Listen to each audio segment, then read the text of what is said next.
Hello friend, welcome to my YouTube channel. आज का ये वीडियो ये है यूरोप यूनानी राजनीतिक चिंतन की विशेषताएं। राजनीतिक दर्शन के क्षेत्र में यूनानी विचारों का अत्यंत महत्व है। वे प्रारंभ हैं, पृष्ठभूमि हैं और नींव हैं समस्त पाश्चात्य राजनीतिक चिंतन एवं अ, मनन की। यूनानी राजनीतिक दर्शन है वो क्या है कि राजनीतिक दर्शन के क्षेत्र में यूनानी विचारों का क्या है अत्यंत महत्व है। वे प्रारंभ है और पृष्ठभूमि है और नींव भी है समस्त जो पाश्चात्य राजनीतिक दर्शन एवं मनन की। बाकर के अनुसार राजनीतिक चिंतन यूनानियों से आरंभ होता है। इसका प्रादुर्भाव यूनानी मन के शांत और स्पष्ट बुद्धिवाद रेशनलिज्म से होता है। यूनानी भारत और जूडिया के लोगों की भांति आगे धर्म के क्षेत्र में आगे नहीं बढ़े। उन्होंने इस दुनिया को विश्वास के आधार पर ग्रहण किया।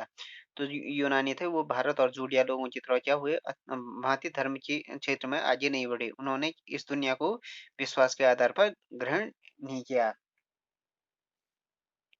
श्रद्धा की दृष्टि से नहीं देखा, किंतु वे चिंतन के क्षेत्र में आगे बढ़े। जो यूनानी लोग थे न तो ये धर्म के क्षेत्र में आगे बढ़े, न तो विश्वास के आधार ग्रहण किया, न तो श्रद्धा की दृष्टि से देखा। ये क्या इन्होंने क्या किया कि वे चिंतन के क्षेत्र में आगे बढ़े। दृश्यमान वस्तुओं पर आश्चर्य करने का साहस करते हुए उन्होंने बुद्धि रीजन के प्रकाश में विश्व पर विचार करने का प्रयत्न किया। यह निर्विवाद सत्य है कि कर्मिक एवं श्रृंखलाबद्ध राजनीतिक चिंतन का जन्मदाता यूनान ही माना जाता है, किंतु इसका मतलब ये नहीं है कि यूनानियों से पूर्व की समस्त सभ्यताएं राजनीतिक दृष्टि से बंजर थी। यह माना सर्वथा अनुचित होगा कि भारत, मिस्र, ईरान, चीन, बेबीलोन आदि देशों में कोई राजनीतिक चेतना न थी। अब यह निर्विवाद रूप से स्वीकार कर लिया गया है कि प्राचीन भारत, चीन, मिस्र, ईरान आदि देशों के निवासियों ने न केवल विभिन्न राजनीतिक संस्थाओं की रचना की, वरन उन्होंने विभिन्न राजनीतिक समस्याओं पर गहन चिंतन मनन भी किया और कुछ ऐसे विचारों का प्रतिपादन किया जिनका बाद में पश्चिमी जगत में विकास विकास किया गया। मैक्सी ने लिखा है, हजारों वर्ष पुरानी सभ्यताओं का हमारा ज्ञान हमें यह बताता है कि इन लुप्त युगों की जातियों का राजनीतिक चिंतन कितना संपन्न है। विचार और व्यवहार दोनों ही बातों में उन्होंने यूरोपीय विचारों की पूर्व घोषणा की।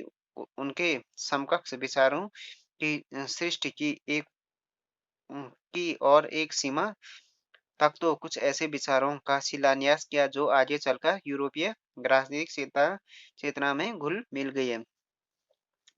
उसके बाद हो गया यूनान में राजनीतिक चिंतन के प्रादुर्भाव के कारण। यूनान में राजनीतिक चिंतन के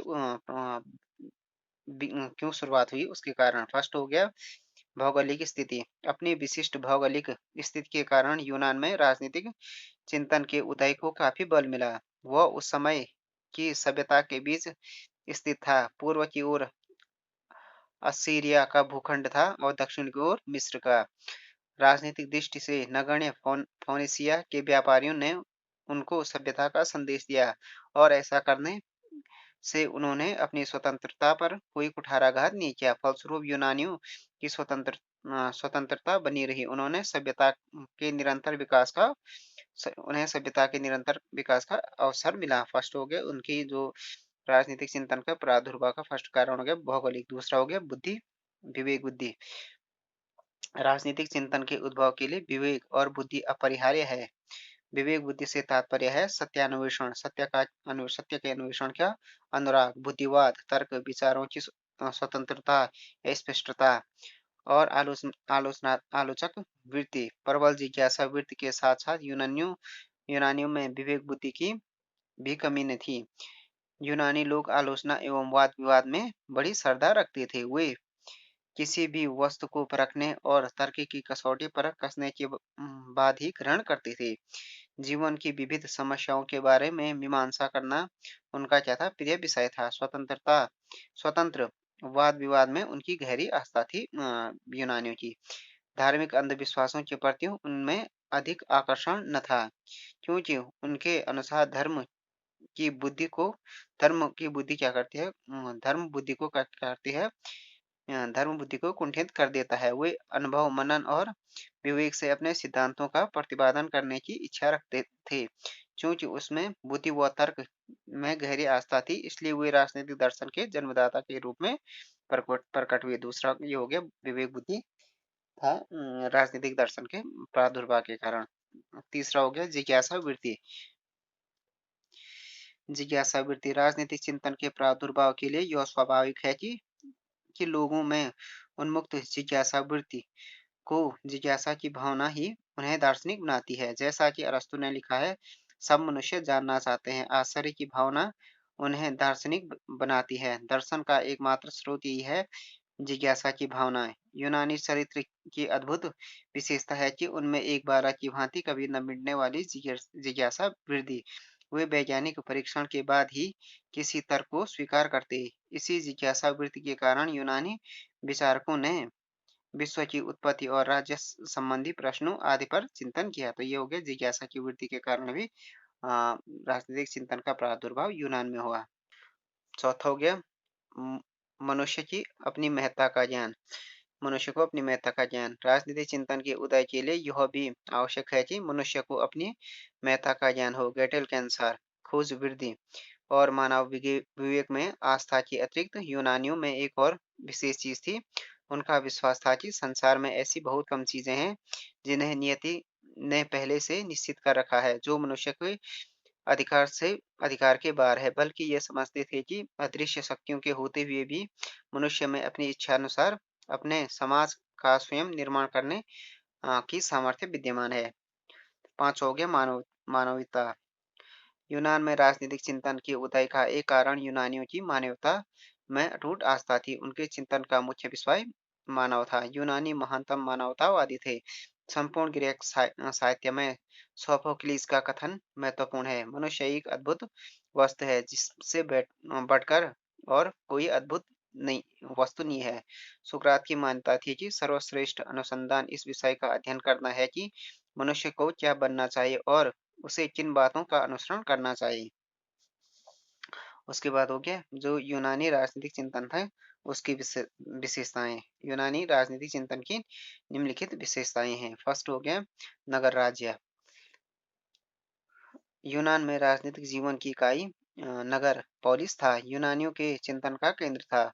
उन्हें यह विश्वास था कि नगर राज्य ही मानव के विकास की आदर्श संगठित इकाई है। अरस्तु ने इन छोटे छोटे राज्यों के भौगोलिक विस्तार की अनुमति नहीं दी, चाहे भले ही उन्हें बड़े साम्राज्यों और बड़ी जातियों के आक्रमण का मुकाबला करना पड़े। ऐसे दार्शनिक समझते थे कि एक बड़े राज्य में जीवन का वह सामंजस्य नहीं रह सकता जो छोटे छोटे नगरों में संभव है। वे जीवन के चरम विकास को इन लघु इकाइयों में देखना चाहते थे। दूसरा हो गया मानव का अध्ययन।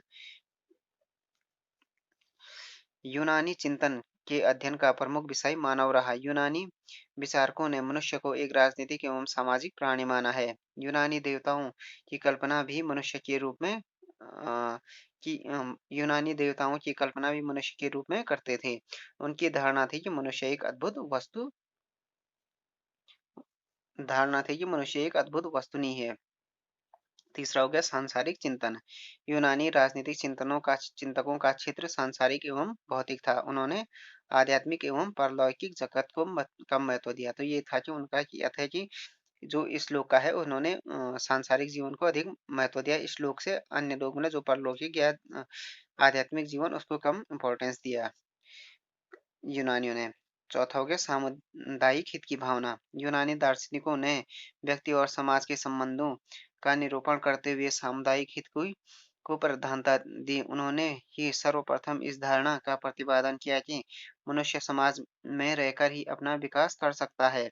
समाज में ही उसका पालन पोषण होता है और समाज में ही उसे आदर्श मानवीय गुणों की शिक्षा मिलती है। समाज से पृथक व्यक्ति का कोई अस्तित्व नहीं। इसलिए यूनानियों ने कहा कि मनुष्य एक सामाजिक प्राणी है। यूनानियों में सामुदायिक जीवन के प्रति स्वाभाविक रुचि थी और वे संघों और संस्थाओं के माध्यम से सामाजिक और राजनीतिक कार्यों में भाग लेते थे।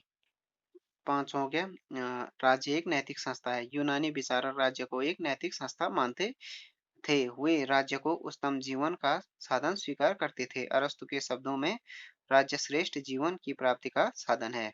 छठा हो गया यूनानी जो राजनीतिक चिंतन है उसकी छठा विशेषता है दास प्रथा।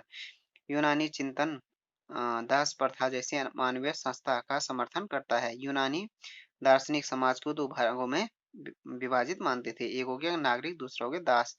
नागरिक को सभी अधिकार प्राप्त होते थे और दास सभी अधिकारों से वंचित, क्योंकि संपूर्ण यूनानी सभ्यता और उसका विकास दास प्रथा पर आधारित था। इसलिए प्लेटो और अरस्तु जैसे दार्शनिकों ने इसे न्यायोचित ठहराया दास प्रथा को। संक्षेप में यूनानी जो राजनीतिक चिंतन थे की अपनी विशेषताएं हैं। यह आधुनिक राजनीतिक चिंतन के अनेक अर्थों में भिन्न है। यूनानी चिंतन अपनी प्रकृति में नैतिक था। इसमें व्यक्ति को प्रमुखता नहीं दी गई। राजनीतिक और सामाजिक जीवन में कोई अंतर नहीं था। यूनानियों की इस धारणा के अनुसार प्रत्येक व्यक्ति राज्य का अभिन्न अंग है। यह आवश्यक था कि हर नागरिक राजनीतिक जीवन में सक्रिय भाग ले। तो फ्रेंड्स ये वीडियो हो गया यूनानी जो राजनीतिक चिंतन है उसकी विशेषताएं, उसके जो राजनीतिक चिंतन के प्रादुर्भाव के कारण उसके बारे में हो गया video. Thanks for watching this video. If you like this video please subscribe my channel and like share and comment on this video.